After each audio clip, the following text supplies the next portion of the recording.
name is Renee Namakambaba. Welcome to the BWIO show. Today we have fabulous singer and music educator Aleta Braxton. Hello, good afternoon. Thank you so much for joining me today. So I wanted to talk a little bit about your love for opera. How did you fall in love with opera? Was there like one moment in your life when you said, "Ooh, opera"? Well, actually, I started off playing piano, cello, and viola. And the first opera I ever saw was, I believe, Magic Flute, Zauberflute, when I was about 8, when the schools went to see the opera. And I thought that was fun. And to be honest with you, I thought I would never sing opera. I wanted to be the fourth supreme and do musical theater. And it wasn't until I got into, I always sang in choir. And then I got into Cal State Fullerton, and two friends of mine physically dragged me into opera. When I say physically dragged me, they literally got, like, we're going to take opera workshop. I don't want to take opera workshop. We're going to take opera workshop. And I found out it was actually kind of fun. And I'm at the age where, well, Cal State Fullerton at the time was predominantly white. There were all of, I think, 5 Black music majors in the entire school at the time. So I was thinking, oh, they're never going to give me a part. Nobody's going to hire me for this. And it turns out opera can be all across the board, any color. So the Hispanic guy was my brother and the white girl was my maid. And it was, so I found out opera could be fun. And I lucked out in that I learned languages in college, as well as a time when the schools also offered languages. So I feel very blessed that we had some language education in public schools. So I found out, wow, there's things that we can do in our lives besides choir and piano. And I found there were wonderful opportunities starting at good old Cal State Fullerton. That is amazing. I too was one of the young people in the opera program, going to opera programs and having a good time. And for me, falling in love with opera was a little bit earlier, but definitely college helped solidify the Yeah. work. Opera workshop is always a good class, especially when it's encouraging. So, Yeah. when you first started off singing opera, what was your like first major role? Well, the roles we did, I started learning, I believe I did Susanna in Marriage of Figaro. That was the very first opera where I started doing some roles. Um, and we learned actually, we rotated roles. So everybody learned all different roles. So I learned Susanna, some Countess, Little Cherubino. So we all got a chance to try our hand different at different characters. So it was also not just the vocal, but also good character study, Right. a lot of theater. So that was, I'm trying to, what else we went into? I did Mercedes in Carmen. Wow. Oh, yeah, I get to be the goofy sidekick in just about anything. I'd done musical theater before. I was in a community theater group where we did, in high school, my youth group in my church, actually, we did musical theater. And it was also very encouraging. I wound up in a group that was, again, predominantly white, but our choir director, who was white, was also very encouraging and of everybody. Our group had Asian kids, Jewish kids, atheist kids, and he encouraged me to pursue singing as well as musical theater. He said, and he even said, one day you might sing opera, and I went, eh. And then Cal State Fullerton came along, and there we have it. Yeah, so everyone was nudging you in that direction, in the opera direction. So after you graduated, what was your career like? How did you make it work? How did you get out there? Let me see, step by step. Again, sometimes it's just conversations with people, right place at the right time. Um, I wound up singing at Disneyland. I did 5 years in the Disneyland Dickens Carolers, and I wound up singing for Roger Wagner with the Los Angeles Master Chorale and the Roger Wagner Chorale. And Roger hired me to do the Porgy and Bess duets with a baritone he had hired we did a wonderful Porgy and Bess medley on our tour. So I got to go on a 10-week US tour. Oh yeah, the buses across and a Japan tour. So I got that opportunity. And then through the Roger Wagner Chorale and LA Master Chorale, the LA Master Chorale became the official first chorus for LA Opera. So when LA Opera first formed and they needed an opera chorus, LA Master Chorale became the Music Center Opera Chorus. And then, of course, from there, we became LA Opera. And I've been there ever since. I Wow, thank you. can't leave. Yes, because you had such a wonderful long career with LA Opera. And I want to know kind of what are some of your favorite memories performing with LA Opera? Oh gosh, LA. Well, besides I get to play make believe and get paid for it. Um, well, we all have our own favorite operas. My favorite operas, personally, um, I haven't had roles, but I've done bit parts. Carmen's one of my favorite operas to do. And again, the musical theater, LA Opera's done some musical theater. So we've done Oklahoma. So I got to be in Oklahoma. We've done Porgy and Bess. We've done just a couple of years ago, we did Candide with Kelsey Grammer and Christine Ebersole, and Wonderful Town. But then again, those are, let's see, I actually have a funds for La Boheme. The music's beautiful. Oh God, oh, and then Pearl Fishers. We finally did some Pearl Fishers, which is also another Bizet opera. I enjoyed singing with my colleagues too. I have some wonderful colleagues at LA Opera, and we're kind of like a nice family, including our wig and makeup and costume departments. I call LA Opera maybe a well-oiled machine because everybody works hand in hand. We're all colleagues, whether you're on stage or behind the scenes. We have a great staging staff. So it's kind of a family, and I miss them. And I think we're going to try to get back with, once people are vaccinated and some of this quarantine is maybe uplifted. I don't know. Yeah, that's what I'm hoping for too, because I definitely missed that. And I love Carmen too. That was like one of the first operas when I started working with Mississippi Opera back home. Oh, yeah. Carmen, and it was so fun to do. It was so much fun. And now, even now, when I just hear it, I was like, "Oh yeah, I remember that song," and just start singing. Oh, and I can bet we've done Porgy and Bess, of course, LA Opera does Porgy and Bess. That's one, it may seem like very sentimental and silly, but every opening night, just hearing that first bum, ba, bum, bum, bum, bum, bum, we would all just backstage, like, we're gonna start. You could just feel the excitement amongst the singers, everybody, just hearing those first chords. Ba-da-ba-bum. Yes, yes, yes. It's like it's a feeling you really cannot match, and I'm just hoping Oh. to get back to there very, very soon. So tell us a little bit, because you're a music educator as well. How Mhm. did you get into music education, and why do you think it's important to continue, the legacy that you've helped develop over time? Oh, we'll see about my legacy. Well, I was actually a music education major at Cal State Fullerton. I was a choral conducting major and secondary music education major, because I felt I feel we need to give back, shall we say. I was really encouraged, and I loved singing in high school choir and church choir, and we had LA All City Honor Choir. And I remember that joy I had singing, making harmony, learning new songs with my classmates. And I love seeing that in young people too, and encouraging that.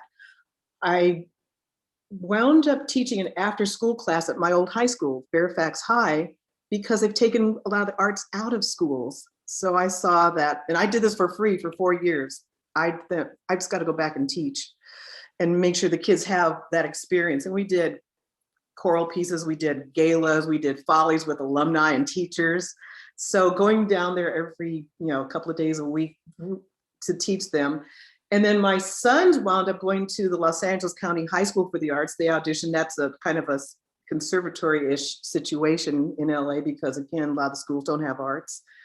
And so I enjoyed seeing the programs they have at LACSA, LA County High School for the Arts. And the head of the department knew that I was a teacher. And when the other teachers were absent, he'd ask me to come in and sub. And then, so the vocal fundamentals teacher left, and he said, "Would you like to take over the class?" I said, "Yes." So my students, I have a fun time with them. It's just very encouraging and invigorating to see them try new things. And I try to encourage them to stretch beyond their comfort zone, to climb a few mountains so we can see the beautiful view. So we do, I start them off easy with English folk songs, and then we jump right into Italian, and then we jump right into German. And then we end the first half of the year with some holiday music, because I know they have finals and they're academics. So I try to let them have a little fun. And then the second semester, we jumped right into French. And then we just finished our segment on American art songs. So we had some Copland, some spirituals. We did Come Down, one of the girls that Come Down Angels by Black composer Undine Smith Moore. We did, one of the guys did Simple Song from Bernstein's Mass. And now we're starting our opera section. So I want for them to have an eclectic mix. Some of them may go on into music, some may not, but I believe that they are very, very willing and capable of these challenges. And they're all realizing that they are okay with getting challenged. And I also encourage them to encourage each other.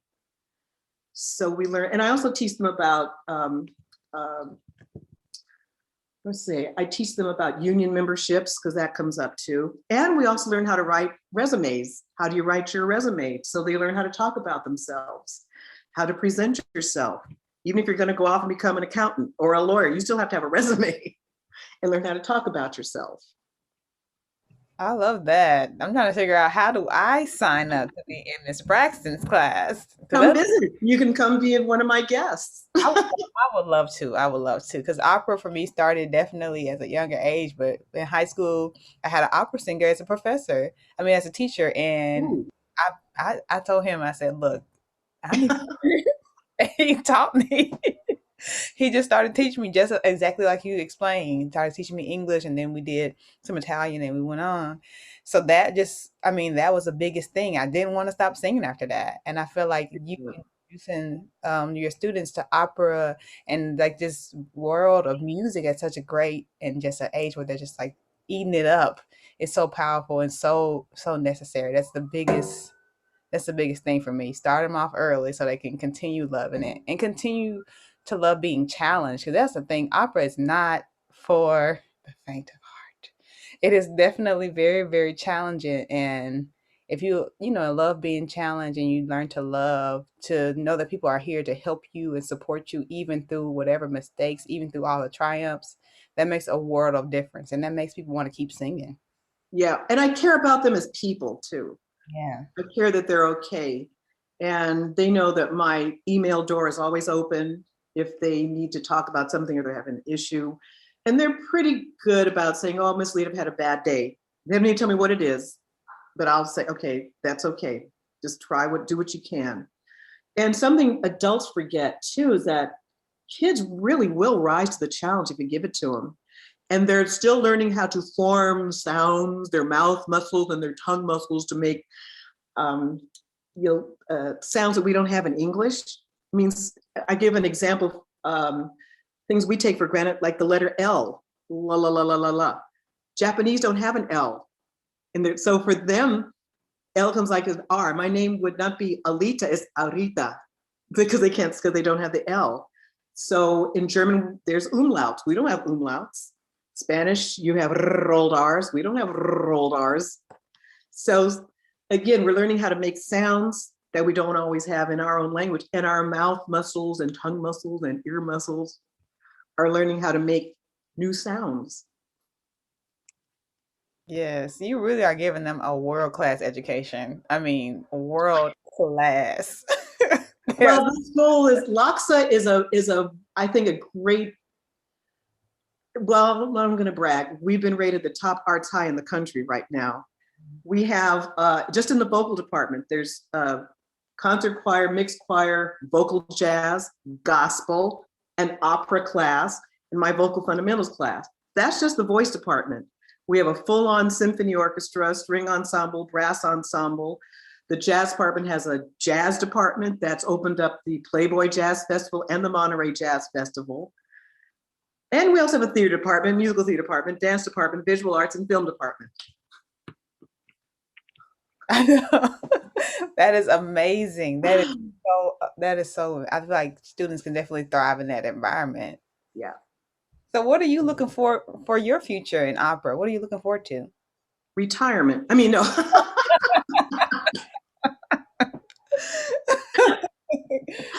Well, my future, I want to just keep singing right now. I'm one of the choristers who's reached over 150 productions with LA Opera. And I'm the first woman to reach that. And obviously the first Black woman to reach this with LA Opera. I want to keep singing as long as they let me. I conduct a church choir and we have a fun time too. And I also cantor at a Catholic church. So as long as they're hiring me to sing, I'll keep singing. I will sing on film soundtracks. I've sung on the choruses for the last, I think, 3 Star Wars movies, Frozen 1, Frozen 2, to name a few. That is so cool.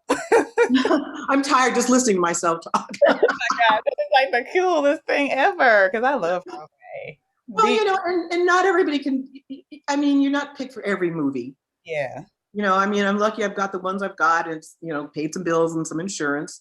I want to sing on as many as I can, and it's nice to know that the contractors who hire don't, shall I say, they incorporate everybody who can sing. It doesn't matter what your race is.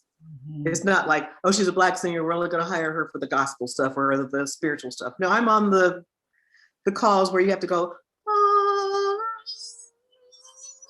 straight tone. Yeah. So again, grateful for that work as well. And that's kind of what goes on in LA. We call ourselves hybrid performers. Yeah. That is really so amazing. I'd love to do Broadway. Yeah. Come on the East Coast. Come back. Come on. Well, I'm coming back to the East Coast now on Friday for 2 weeks. Oh, yes. Well, join us on the East Coast. Yeah, we'll talk. It's not as cold as, yes, we'll talk because I'm on in DC. It's not as cold as you think. It's warming up some just for you. Excellent.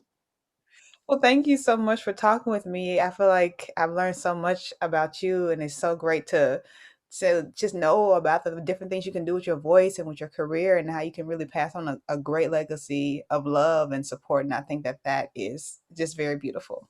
Thank you. Well, I'm just a little side note for fun. My parents were instrumental. My dad was the first Black animator in Hollywood. So we grew up in a very eclectic household. He knew the importance of education, number one. And they played all kinds of music for us in the house. We had everything from Nancy Wilson to Ramsey Lewis Trio to Bach to Brahms to Bizet so they played a lot of that. We have a joke in our house though about my dad, the animator, because we watch cartoons. Cartoon watching was a requirement in my house. It was a part of the daily chores. We're going to watch this cartoon because my dad liked to study other animators' work. Oh, wow. So he was the first Black animator hired by Warner Brothers. Wow, that is amazing. So that's a little bit of my little background. Yes, you got a strong family line. Okay. All right. Okay. So thank you for having me. It's an honor. Thank you so much. And anything I can do to help or discuss, my email's always open. Yes, thank you. Thank you so much. Thank you. I will speak to you soon.